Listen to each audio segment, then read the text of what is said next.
Did you know? L46 Zebra Pleco is a very beautiful pleco variety and is much more hard to breed compared to other species. Most of the time, people end up with failed attempts due to lack of knowledge about making a good setup, selecting healthy specimens for the aquarium, maintaining the good health of fish and water column, and due to the unique set of behaviors of L46 Zebra Plecos. After this video, you will be a master of making a good and healthy colony of Zebra Pleco. In our last video about the L46 breeding colony, we will talk about making a biotope aquarium, selecting possible males and females, selecting genetically and morphologically possible healthy fish, maintaining standard levels of water chemistry, feeding, and how to trigger them to spawn. In this video, we will give you a 1-year update of the colony of L46. Here we are talking about the problems we faced last year, how we fed them last year, how we prepared a new large breeding setup for them, how we maintain the water chemistry of the new aquarium, and much more updates about the adult breeding colony of L46 Zebra Pleco. First, we will roll on our intro.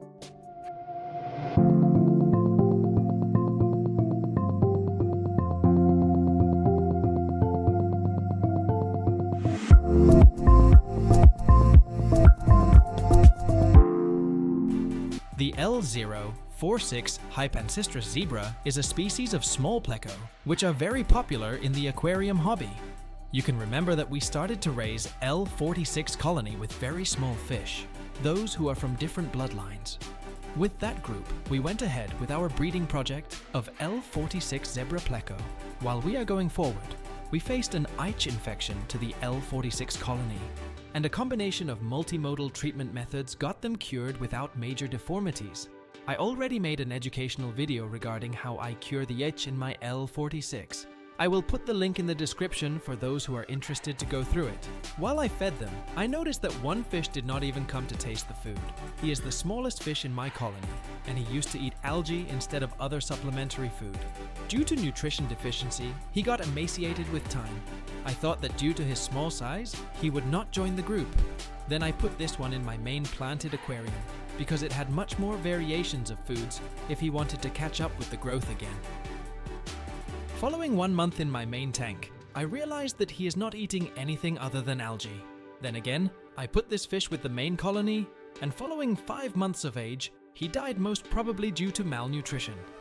This fish is the only loss for me throughout my breeding project of L46 up to now.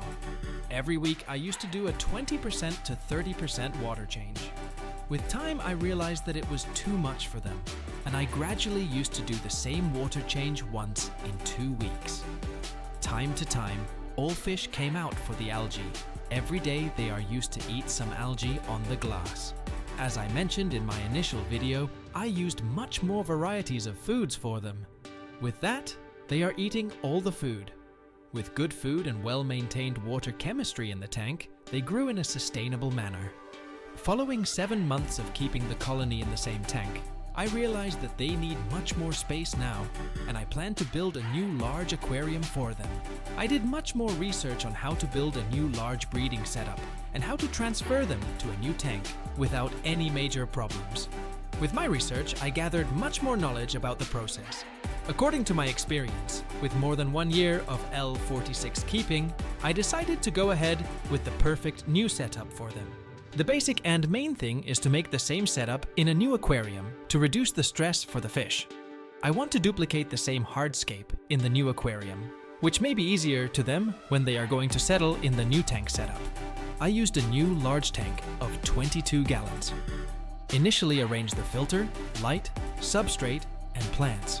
Now you can see the aquarium just after basic preparations. Water is a bit cloudy. On day 2, following the initial setup, you can see the water is crystal clear. Then I cycled the tank for more than 30 days. At day 15, I introduced cardinal tetra, hill stream loach, ricefish, and some red cherry shrimps. They are also doing well in the tank now.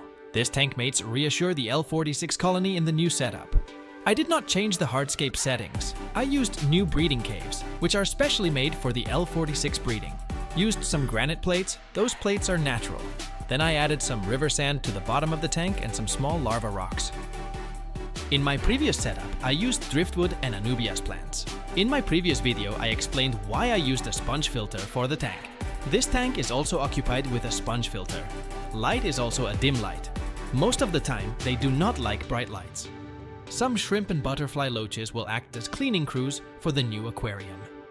The most important thing is to cycle the tank until it maintains a sustainable nitrogen cycle in the tank. I prepared my tank and cycled it for 1 month. Following 1 month, it had a good number of algae, shrimp, and Malaysian trumped snails. After 1 month, I checked all water parameters before introducing L46 colony to the new setup. Biochemical parameters are as follows. pH is 6.5 TDS value 135. Ammonia, nitrate, and nitrite free. GH and KH within the normal range. Temperature is 28 Celsius, 82 degrees Fahrenheit. But sometimes it will go up to 30 degrees Celsius, 86 Fahrenheit. Now my new tank setup is ready for the new L46 colony. This is the point that I removed the hardscape part of my previous tank and set it up in the new tank. Now you can see my previous L46 tank without any decorations. Carefully, I collected all my L46 from my old tank. I will show you all of them when I catch them. They are superb, large and healthy young fish.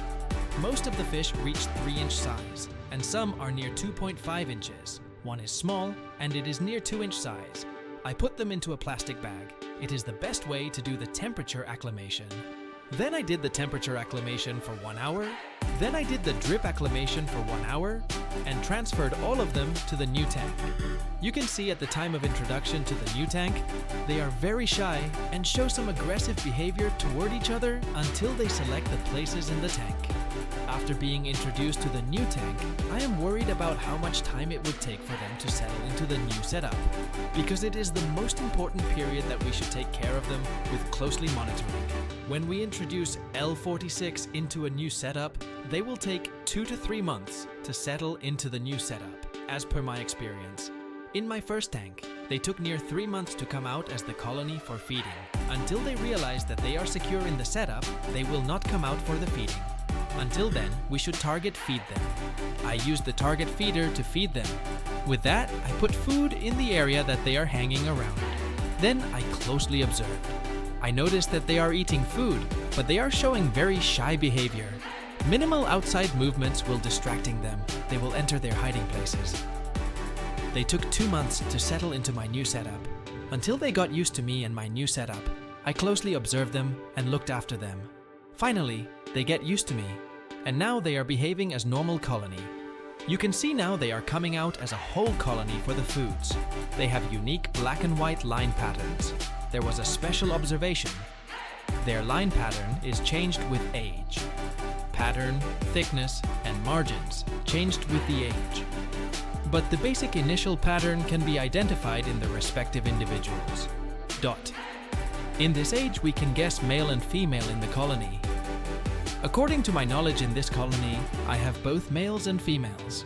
With another year of time, we can obviously select the males and females in the colony. The take-home message in L46 transferring to a new aquarium. First, you should duplicate the same setup in a new well-cycled tank. It gets less stress to the fish. Second, you should check the all biochemical parameters of the new tank setup, and it should not be deviated from the previous setup. Third, you should follow the complete acclimation process, including temperature acclimation and drip acclimation. Fourth, you should do target feeding and closely monitor the colony until they settle completely into the new setup. These are the things that I have learned last year with this amazing L46 colony. This is the whole story behind maintaining a healthy colony of Hypancistrus Zebra Plecos until they breed for you. The take-home message is to get good knowledge about Zebra Pleco behavior and be patient for at least 3 years until they breed for you. Most of the time in Zebra Pleco breeding, you should have some kind of luck. Thank you for joining Serendib Aquatics. If you have any questions or any comments about L46 Zebra Pleco, feel free to comment below. I'll try to reply to all comments. You can share your knowledge with others about L46 Zebra Pleco by putting a comment too.